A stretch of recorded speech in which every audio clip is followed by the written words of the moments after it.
Seguimos en esta hermosa caminata de Lucas. Ha sido maravilloso cada domingo acercarnos en este caminar con Cristo, siguiendo las huellas del Maestro. Así se llama esta serie. Y vamos hasta la mitad, llevamos como 4 meses, vamos hasta ahora en el 11 y creo que el año lo vamos a terminar allí. Vamos a estar hoy en Lucas 11, verso 29 al 32. Esto hace parte del texto o de la prédica del domingo pasado. ¿Han visto? Es impresionante. Pasa uno entre semana y ve uno unas iglesias a reventar. Sobre todo en aquellas noches donde se anuncia noches de poder y milagros. ¿Está mal pedirle al Señor milagros? Para nada, para nada, para nada. Pero es interesante ver cómo la romería, ¿no? La romería, la gente sigue pidiendo señales. La gente sí quiere seguir viendo. Lo tremendo de eso es que ocurre algo parecido a lo que leímos ahora en Apocalipsis 16. Y es que estos con las copas de la ira y no se arrepienten, y estos de milagros con tantos milagros y no se vuelven al Señor. Pero eso no es nuevo. Vamos a darnos cuenta que desde la antigüedad a Jesús, y de hecho el domingo pasado mirábamos, ¿no?, que ante este gran milagro que él hizo de librar a un hombre de un espíritu, unos se maravillaron, quedaron atónitos, y otros pidieron más milagros. No, demuéstranos más. A ver, danos otra prueba de que tú sí eres. Ven, vamos a continuar allí. Evidenciando lo que estos judíos no quisieron aceptar, reconocer al Señor. Como les dije, unos ante la presencia de Jesús se maravillaban. ¡Wow! ¿Quién es este que predica como quien tiene autoridad? ¡Wow! Los milagros que hace, y la romería le apretujaba, y este es el que provee con tan poquitos panes y peces, mire cómo multiplicó. Otros le querían seguir y él los detiene y le dice: el Hijo del Hombre no tiene donde poner su cabeza, así es de que si siguen detrás, vienen detrás de riquezas, aquí no hay nada. Estos decidieron seguir en el reino de las tinieblas. Recuerdan que el domingo pasado nos enseñó las Escrituras que hay 2 reinos. Y la pregunta era: ¿y a cuál reino pertenece usted? Los que rechazan a Cristo definitivamente quieren seguir allí, en el reino de las tinieblas. Estos decidieron estar allí, no volverse al reino de Dios que se había acercado en la persona de Jesucristo. Y por lo anterior veremos hoy en nuestro texto, ante la petición de ellos de pedir más señales, más milagros, más pruebas, Jesús les va a decir: no, pero sí. No hay más pruebas a su manera, pero les voy a dar una sola señal. Y es la única. Vamos a ir a nuestro texto. Esta será la señal inequívoca de que el Mesías había llegado, estaba delante de ellos, y la señal inequívoca de el fin que estos que lo rechazaron van a tener. Entonces dijimos que vamos del versículo 29 al 32. Recuerden que el contexto es la prédica del domingo pasado, ¿no? Él ha expulsado al demonio, unos se asombraron, otros pidieron más pruebas, otros fueron todavía más allá. Sí, él hace milagros, pero es por el poder de Satanás. Y apiñándose la multitud comenzó a decir, ¿quién? Jesús. Y por favor, yo les estoy recalcando en estas últimas prédicas, no olvidemos que junto a Jesús, allí calladitos, están sus discípulos. No olvidemos eso porque Jesús los está capacitando, los está entrenando. Y ahí estamos nosotros. Y apiñándose las multitudes comenzó a decir, esta generación es mala, demandan señal. Ese demanda es una exigencia, no es un favor. Demandan señal, pero miren los contrastes. Los contrastes, quienes estuvieron en la capacitación de cómo estudiar la Biblia. Pero señal no les será dada, sino la señal de Jonás. Versículo 30. Ahora el Señor va a dar la razón. El por qué no se les va a dar más pruebas de que Él es el Mesías. Porque así como Jonás fue señal a los ninivitas, también lo será el Hijo del Hombre a esta generación. La reina del sur se levantará en el juicio con los hombres de esta generación y los condenará, porque ella vino de los fines de la tierra para oír la sabiduría de Salomón. Y he aquí más que Salomón en este lugar. Hay uno más grande. Los hombres de Nínive se levantarán en el juicio con esta generación y la condenarán porque a la predicación de Jonás se arrepintieron. Y he aquí más que Jonás en este lugar. Quienes les gusta tomar apuntes, y es una recomendación que les doy, el título, estamos ante uno más grande. Ante uno más grande. El versículo 29 nos dice que la gente se siguió apiñando. Claro, cuando hay algo así espectacular, vamos a ver de qué nos beneficiamos, ¿no? Y siempre usted mira en la Biblia que la gente, eran multitudes que se agolpaban alrededor de Jesús. Recuerden que cuando ocurrió lo de la mujer de flujo de sangre, dice la palabra que lo apretaban. Entonces muchos seguían a Jesús, se agolpaban a su alrededor. La curiosidad de ver los milagros que él hacía, el poder que él tenía, les atraía. Y obviamente el beneficio de ser sanados, les atraía. Y vemos que hoy también ocurre igual. Hay iglesias que se llenan, como les decía ahorita en la introducción, por gente que busca milagros, gente que busca, inclusive yo estoy convencido que unos van detrás de su milagro y otros van a ver si eso es cierto, como por curiosidad. Pero el tema es que no cambiamos. En eso nos parecemos. No cambiamos en ese sentido. Muchos buscan a Jesús meramente por el milagro. Estas iglesias se llenan detrás de los milagros, pero cuando se trata de predicar a Cristo y su mensaje de arrepentimiento, las iglesias no se llenan tanto. ¿Se han dado cuenta de eso? Que las iglesias son más vacías. Es un mensaje que no nos gusta. Es un mensaje que no atrae. Estos judíos, como hemos visto desde la semana pasada, demandaban señales, más pruebas de que Jesús era el Mesías esperado.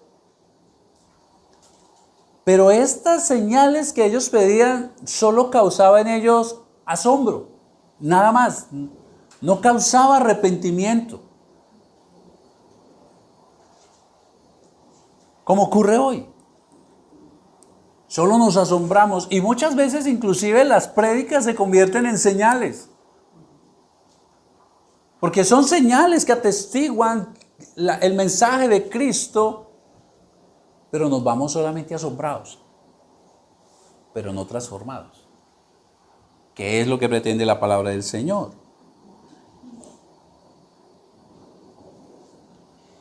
Y eso le ocurrió, si usted mira ahí en el versículo 27, aparece ahí antecitos, ese es el contexto inmediato de lo que tenemos para hoy.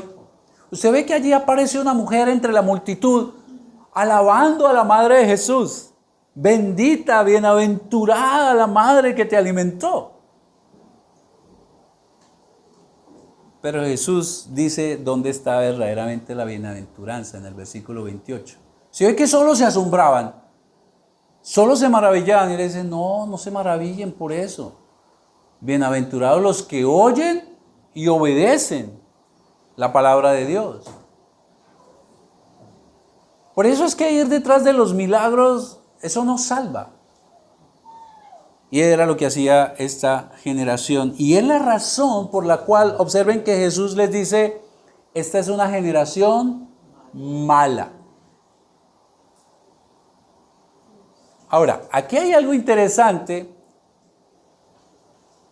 porque esa palabra mala, allá en el escrito original, lo que significa es enferma moralmente, sin remedio. Como diría hoy un médico, desahuciada. No hay nada que hacer con esta generación. Es una generación que ya no hay nada que hacer con ellos. Y nos vamos a dar cuenta que esa es la razón por la cual solo Jesús les va a dar una señal. La única. El mismo Lucas, acerca de esta generación mala, dijo en Hechos 7:51 sobre ellos: tercos, duros de corazón y torpes de oído. Ustedes son iguales que sus antepasados. Siempre resisten al Espíritu Santo. Y querido, es que cuando se rechaza al Espíritu Santo de Dios, pues definitivamente ya no hay nada que hacer. Cuando usted rechaza el mensaje de Cristo, cuando usted rechaza la palabra de Dios, ahora, rechazar no solamente es no la quiero oír. ¿Qué acaba de decirle Jesús a la mujer que estaba hablando en voz alta? Oír y obedecer. Usted puede oír, yo puedo escuchar la palabra de Dios, y si no lo obedezco, lo rechazo, y estoy rechazando al Espíritu Santo de Dios. Y eso me hace una persona dura. A eso se refería. Cuando usted rechaza la enseñanza de Jesús, cuando usted se resiste a su voluntad, esto demuestra que usted tiene un corazón duro y que se está resistiendo al Espíritu Santo, quien es el que convence de pecado.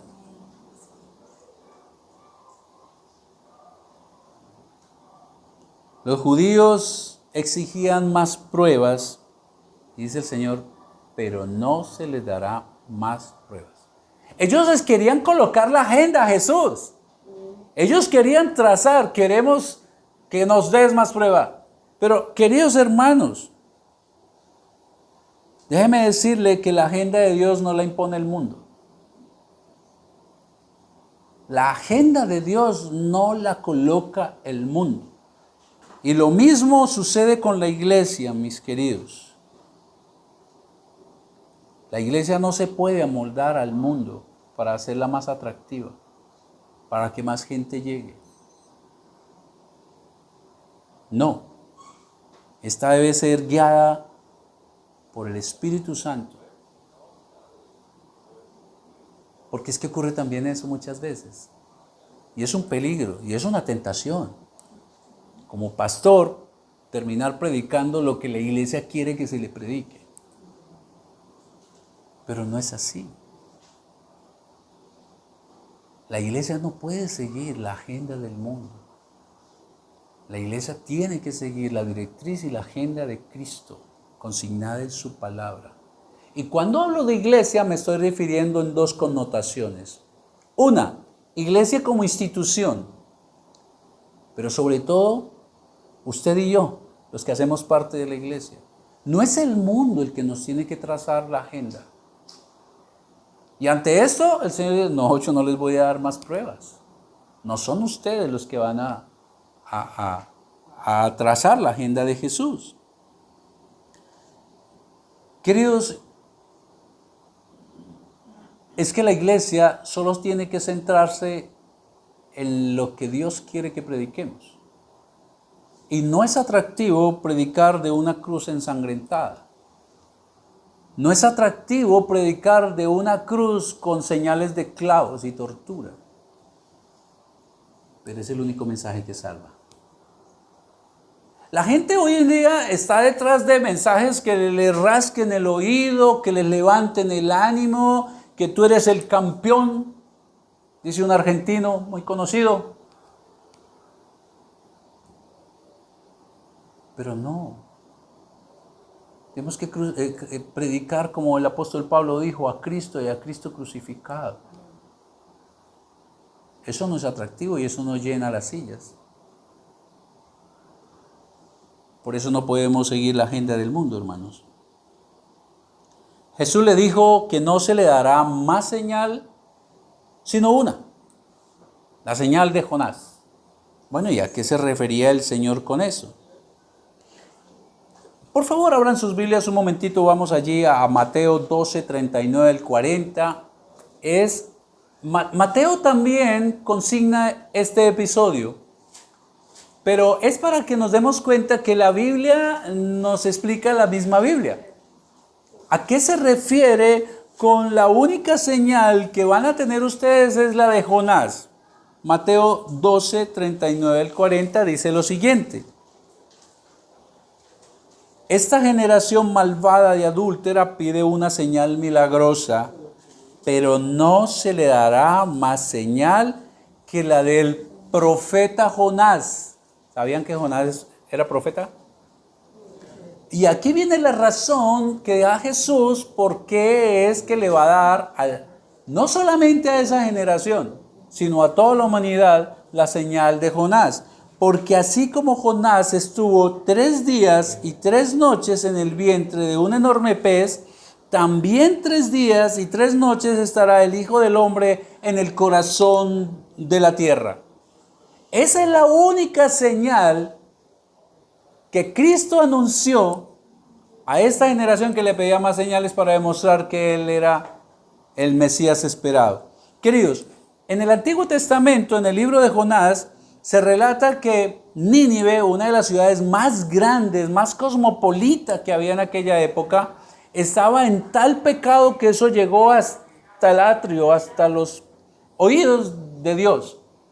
Por esa razón, entonces, Dios decidió enviar a su mensajero Jonás para que les declarara que se arrepentían o en 40 días iba a desaparecer esa ciudad. Juicio sobre esa ciudad. Pero el hombre de Dios decidió no obedecerle. Y por esa razón, entonces, Dios envía a un gran pez para allí llevarle a una manera de juicio también contra Jonás. Y entonces Jonás estuvo en el vientre de este pez 3 días y 3 noches. Hasta que luego, por voluntad del Señor, el pez va y lo lleva a las playas de Nínive para que cumpla la obra, la misión por la cual fue enviado. Jesús le dijo que la única señal que les daría era la señal de Jonás, porque esto que ocurrió con el pez 700 años atrás del momento que estaba viviendo Jesús, lo que era una imagen profética de la obra de Cristo en la cruz. Recuerden que Él murió el viernes y resucitó el domingo, 3 días, 3 noches. Resucitó el primer día de la semana, por eso nosotros celebramos el Día del Señor el domingo. ¿Observan que es la misma imagen? Cuando usted mira el Antiguo Testamento, allí hay imágenes que apuntan a Cristo. Y eso era lo que Jesús les estaba diciendo. No les voy a dar más pruebas a través de milagros de quién soy. Voy a dar la única y suficiente prueba de que soy el Hijo de Dios, el Mesías esperado, y eso va a ocurrir en la cruz. Ahora, ¿cuál es la razón por la cual será la única señal que Cristo va a dar? ¿Cuál será la razón? Versículo 30. Porque así como Jonás fue señal a los ninivitas, también lo será el Hijo del Hombre a esta generación. Porque así como Jonás fue el único medio que usó Dios para llevar el mensaje de juicio a este pueblo, Jesús, el Hijo del Hombre, como él se llamaba a sí mismo, y eso también les tuvo que haber ellos recordado porque ellos conocían las Escrituras, tuvo que haber hecho en ellos el recuerdo de Daniel 7:13, donde se profetiza sobre el Mesías, como dice Daniel, que vio a uno como hijo de hombre. Jesús, el Hijo de Dios, sería también el único medio que Dios dispuso para que anunciara a toda la humanidad el juicio de Dios sobre aquellos que no se arrepienten o la oportunidad de ser salvos a través de creer en la obra de Cristo en la cruz. Ahí está el paralelo. ¿Por qué Jesús les dice a ellos, la única señal que se les va a dar es la obra que voy a realizar en la cruz? La misma obra de Jonás allá en el Antiguo Testamento, hermanos. La única señal, hermanos, que Jesús les promete, les asegura que les será dada, será su obra de muerte y resurrección en la cruz para perdón de pecados y reconciliación con Dios para vida eterna. Es la única. Ahora, Jesucristo crucificado es la señal dada no solamente a los judíos. Es la señal dada a toda la humanidad. A toda la humanidad, para que la gente o cree en esa obra para salvación o la rechaza para condenación. Solo hay esas dos opciones. Es la única señal dada a la humanidad, queridos, porque es el cumplimiento del plan trazado por Dios desde la eternidad. Y eso lo vemos allí confirmado en el Lucas 24, el 44, el 47. Ya Jesús había dado bastantes pruebas de quién era Él. Y ya había gente que había creído para salvación sin que Él todavía hubiera ido a la cruz. Ahí están sus discípulos siguiéndolo. Pero esa es la única señal, porque es la señal de confirmación de lo que Dios desde la antigüedad, desde la eternidad pasada, ya había dispuesto. Lucas 24, 44 al 47 dice así: cuando todavía estaba yo con ustedes, esto lo dice Jesús después de haber resucitado y estar en el encuentro con sus discípulos. Y entonces les dice, les va a reforzar su fe. Lucas 24, del 44 al 47. Cuando todavía estaba yo con ustedes, les decía que tenía que cumplirse todo lo que está escrito acerca de mí en la ley de Moisés, en los profetas y en los salmos. Entonces les abrió el entendimiento para que comprendieran las Escrituras. Esto es lo que está escrito, les explicó, que el Cristo padecería y resucitaría ¿al qué? Tercer día, y en su nombre se predicarán el arrepentimiento y el perdón de pecados de todas las naciones, comenzando por Jerusalén. Es la única señal. A eso vino Cristo. No se les complacerá esa inquietud, ese deseo morboso de querer ver más milagros, casi intrínsecamente como diciendo, pruébame más, a ver, demuéstrame. sorpréndame. Y hermanos, tampoco debemos caer en eso. Porque muchas veces hay quienes, no sé si le ha ocurrido, a mí sí. A ver, demuéstreme que Dios existe. No, mire, ¿qué tal? Lo que muestra la Escritura. No, pero es que además de eso, ahí pare la conversación. Predique a Cristo, Cristo crucificado y pare. Esa es nuestra labor. Pero hay quienes insisten, demuéstreme, sorpréndame. Queridos hermanos, y no se les dará más señal. No solamente cuando el Señor dice allí a esta generación, estaba hablando en términos de los que estaban presentes con Él, pero estaba hablando en términos de toda la humanidad. A la humanidad no se le va a dar más pruebas. Ya tienen una. Ahí está la prueba más grande y significativa. O cree o no cree, no hay más opciones. No es mediante los milagros, queridos, que viene la salvación del pecador. Es mediante la predicación de la obra salvadora de Jesús en la cruz. El único medio que Dios dejó a los hombres para que se arrepientan y se salven. No es por los milagros. Por eso es que nosotros predicamos a Cristo, como lo enseña el apóstol Pablo en 1 Corintios capítulo 1. Así dice él. Ya que Dios en su sabiduría, esa es la sabiduría de Dios, se aseguró de que el mundo nunca lo conociera por medio de la sabiduría humana, usó nuestra predicación ridícula, la locura. Estos están locos. Usted está loca siguiendo todos los domingos para la iglesia, ¿no le han dicho de pronto?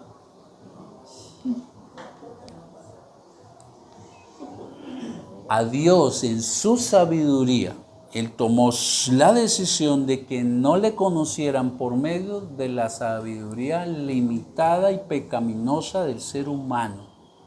Y esa es la razón, dice Pablo, por la cual nosotros predicamos, tenemos una predicación que es locura para salvar al que cree. Es ridícula, sigue hablando Pablo, para los judíos, que piden señales del cielo. Y también es ridícula para los griegos que buscan sabiduría humana, porque recuerden que los griegos, allí supuestamente nace la gran sabiduría, Platón, Sócrates, todos estos grandes pensadores. Para los unos era ridícula porque no habían señales y para los otros eso era tonto. Ahí no hay sabiduría, ahí no hay profundidad. Y dice el apóstol Pablo en el versículo 23, entonces cuando predicamos que Cristo fue crucificado, los judíos se ofenden. Y los gentiles dicen que son puras tonterías. Sin embargo, para los que Dios llamó a la salvación, tanto judíos como gentiles, Cristo es el poder de Dios y la sabiduría de Dios. Ese plan ridículo de Dios es más sabio que el más sabio de los planes humanos, y la debilidad de Dios es más fuerte que la mayor fuerza humana. ¿Ven por qué es la única señal? No hay otra señal dada a los hombres. Es la única señal. Por eso cuando nosotros predicamos a alguien para salvación, es un error. Tal vez por ahí pienso yo que podemos comenzar. No, mira, Cristo ha hecho esto en mi vida, pero eso no lo va a salvar. No, y mírelo, Dios puede salvar su hogar. Por supuesto que lo puede salvar, pero no lo va a salvar ese mensaje. Tiene que predicar a Cristo y a Cristo crucificado. La única señal que Dios dejó a través de su Hijo Jesucristo. Ahora, entonces no vamos a orar por milagros. Por supuesto que sí. Oremos por milagros a Dios para nuestro socorro cuando tengamos problemas. Pero prediquemos la obra de Cristo en la cruz para salvación de las personas. Claro que tenemos que pedir al Señor por milagros. Pero tenemos que predicar a Cristo. A Cristo, mis hermanos. Entonces ya vimos cómo el Señor inicia este diálogo a toda esta multitud que le seguía Y lo primero que les declara es, ustedes están perdidos, no hay nada que hacer, son una generación mala. Están pidiendo más señales y no se les va a dar solo una, la única señal que confirma no solo que Cristo es el Hijo de Dios, el Mesías que vino a salvación, sino la única señal por la cual mediante creer pueden ser salvos o rechazándolo se condenan a sí mismos. Ahora vamos a mirar cuál es el fin de estos que rechazaron y los que siguen rechazando al Señor. ¿Qué ocurrirá con quien no cree en la única señal salvadora?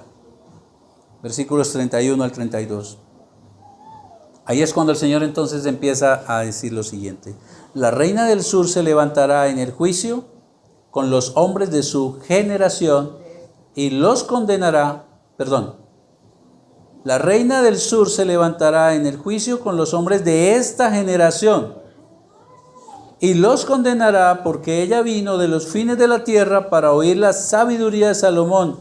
Y he aquí más que Salomón en este lugar. Estaban delante de Dios. Versículo 32.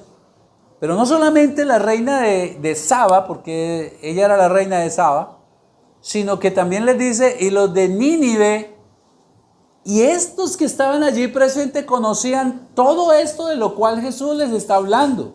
Recuerden, eso ya estaba escrito, ellos eran unos estudiosos de las Escrituras, y le dice, y también se van a levantar otros testigos contra ustedes, los de Nínive. Se levantarán los hombres de Nínive en el juicio contra esta generación y la condenará, porque a la predicación de Jonás se arrepintieron. Y he aquí, uno mayor, uno más grande, está delante de ustedes. Y no le creyeron. La reina del sur se refiere allá en el primer libro de Reyes, capítulo 10. La sabiduría de Salomón se había extendido por todo el mundo antiguo. Y entonces la reina de un país que se llamaba Saba, entonces decidió ir a verificar por ella misma si eso era cierto. Y entonces fue hasta allá, hasta donde él, y comenzó a hacerle una serie de preguntas difíciles, y él se las respondió todas con gran sabiduría. Y dice la Biblia que ella quedó atónita, asombrada de ver la sabiduría, y no solamente la sabiduría, sino los holocaustos que él levantaba a Dios. Y entonces ella decide elogiarlo. Y entonces dice que son bienaventurados todos sus siervos, porque beben continuamente de la sabiduría de este gran hombre. Y le dio regalos, oro y muchas cosas. Y he aquí uno más grande que Salomón, y en él no confiaron. Y esta reina de Saba era una pagana. Pero de la misma manera, también cuando dice se levantará, con esta generación se está refiriendo a ¿qué? A la resurrección que va a ocurrir de todos los muertos el día que el Señor regrese, ya no para salvación, sino para juicio. La segunda venida de nuestro Señor Jesucristo ya viene para juicio. Y ese día se levantarán tesalonicenses, ¿recuerdan lo que dice el apóstol Pablo? Todos los muertos se levantarán y los que estemos vivos. Y entonces lo que está diciendo es que ese día se levantarán todos los que están presentes ahí con Jesús, esta generación, y se levantará la reina de Saba en el día del juicio, cuando estén ante el tribunal de Cristo, y ella será una de las que los acusará. Casi como diciendo, míreme a mí, yo era una pagana, yo no era del pueblo judío y creí en la sabiduría dada por Dios a Salomón, y ustedes estaban delante de Cristo y no creyeron. Pero de la misma manera, el día del juicio se levantarán todos los habitantes de Nínive, un pueblo pagano, un pueblo pecador, tan pecador que llegó a los oídos del Señor y les envió a Jonás. Pero estos ante la predicación de Jonás se arrepintieron. ¿Y de qué manera? Mire cómo mostraron su dolor.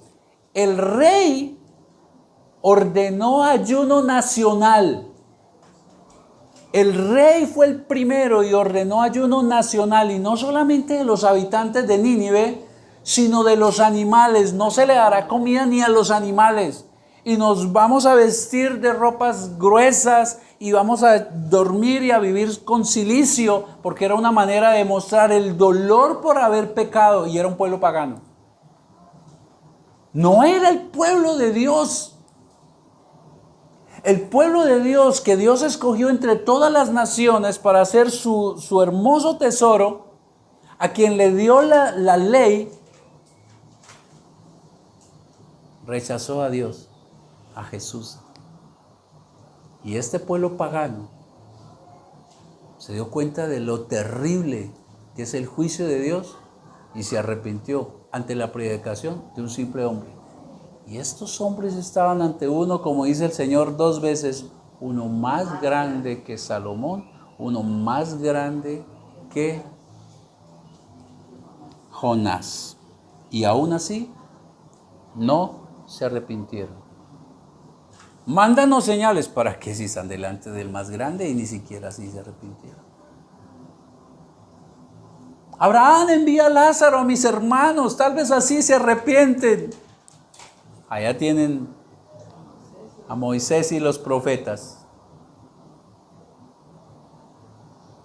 Venga, en su iglesia hay viernes de sanidad. Entonces esa iglesia no es buena. Pero nunca le pedían a uno, venga, en su iglesia predican a Cristo crucificado. Ay, no, allá hablan de pecado y de santidad. Esa no me gusta.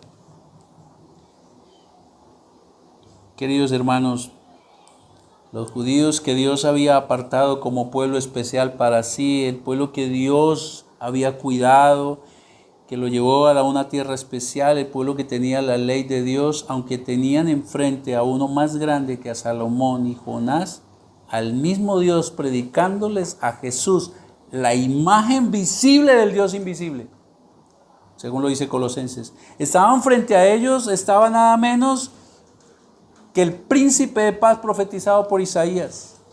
Estaba delante de ellos nada menos y nada más el que, ahí vemos en Lucas 9, en la transfiguración, la voz del Padre se escuchó diciendo, este es mi Hijo amado, a él oíd. Y estos no creyeron, le rechazaron. Y no solamente le rechazaron de voz, sino lo mataron en la cruz. Por tanto, aunque ellos seguían pidiendo señal, lo que dice Jesús es que el día del juicio serán condenados. Estos, el día del juicio, se levantarán y sobre ellos será derramada la copa de la ira de Dios. Estos son de los que leímos ahora en Apocalipsis 16, que con toda la ira de Dios no se arrepintieron. Con esto cierro, queridos. Este mensaje, en últimas, lo que nos quiere decir es que no les pase lo mismo. Que no les pase lo mismo. Que teniendo la voz de Jesús, porque recuerden que la palabra dice en Hebreos capítulo 1, que en la antigüedad Dios habló a través de los profetas, ¿recuerdan? Pero ahora habla a través de ¿quién? De su Hijo. Aquí está. ¿Cuánto escucha usted la palabra de Jesús? Y no solamente es cuánto la escucha, cuánto la obedece. Porque recuerden lo que Jesús le dice a esta mujer que está gritando, bienaventurados los pechos que amamantaron a este hombre. Él dice, eso no, bienaventurado el que oye y obedece la palabra de Dios. Bienaventurado el que no rechaza el mensaje de Cristo. Lo que nos está es dando una advertencia, que no les ocurra lo mismo, que no nos pase lo mismo que a estos, que solo queremos señales.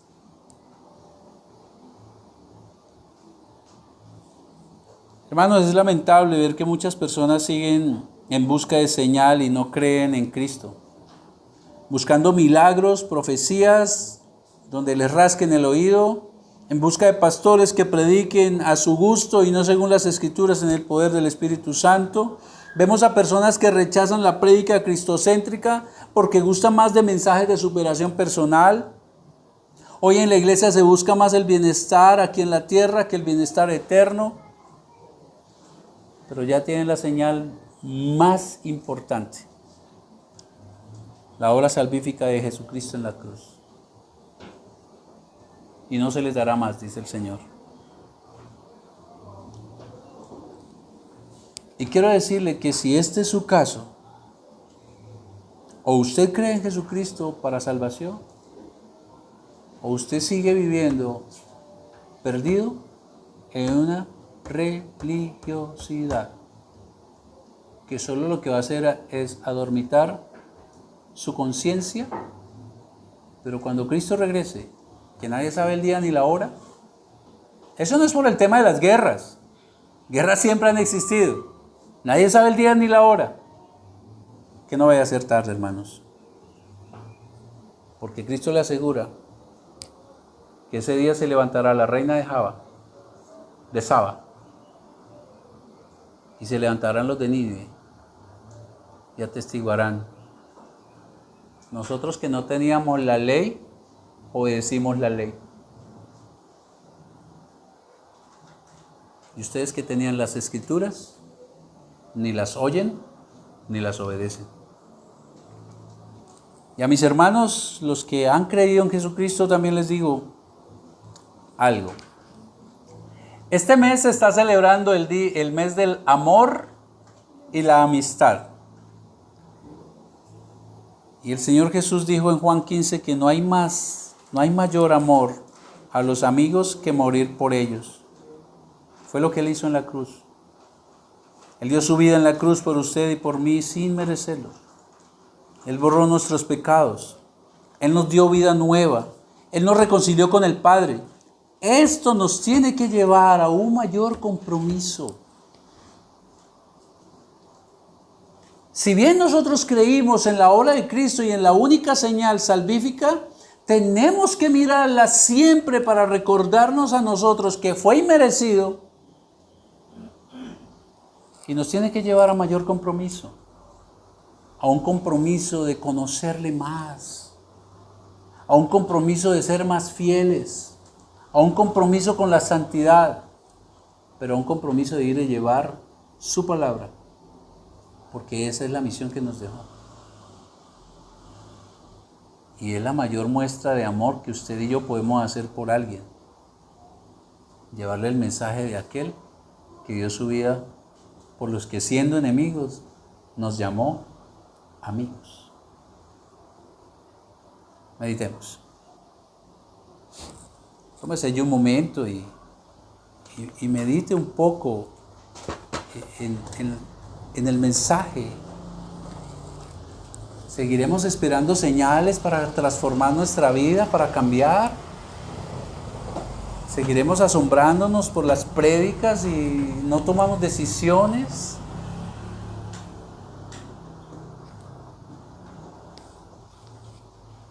¿Qué le dijo el Señor hoy?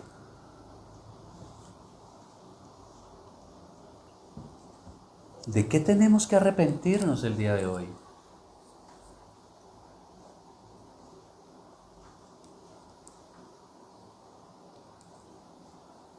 Que no nos pase lo mismo. Que no sigamos la agenda del mundo. Ellos piden señales, nosotros predicamos a Cristo crucificado.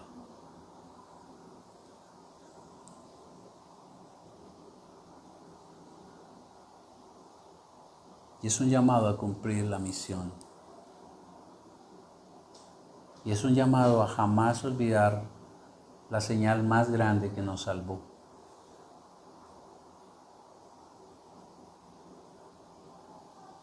Es un llamado a reconocer la gran gracia que el Señor tuvo con nosotros, su misericordia, pero que tenemos que también llevar a otros.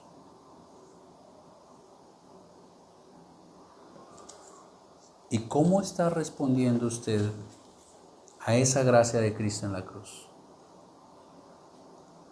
¿Y cómo va a responder de ahora en adelante?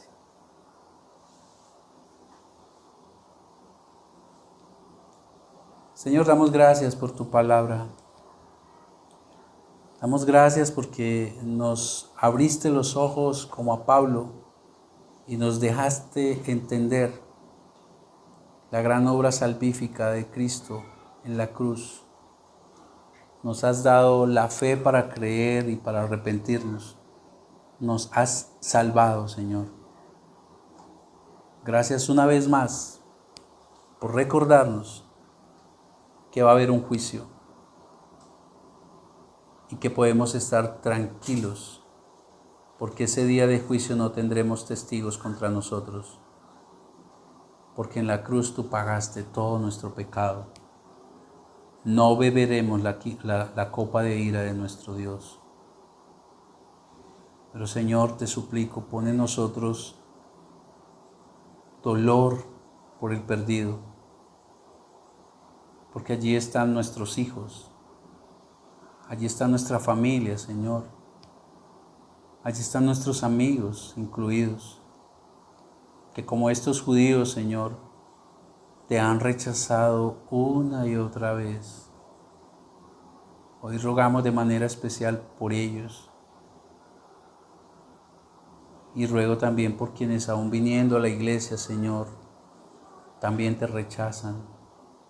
Y ruego por mí y por mis hermanos para que pongas en nosotros el compromiso de llevar tu palabra que salva. Que te pongamos por prioridad, Señor, y no el corre-corre que nos ha impuesto el mundo, porque en eso nos ha engañado Satanás y ha evitado que cumplamos como Jonás estamos viviendo, rechazando la obra que nos pediste que hiciéramos, Señor. Y de eso también tenemos que dar cuenta. Te suplico, Espíritu Santo, que también nos des a nosotros y nos ayudes a vivir en obediencia, Señor.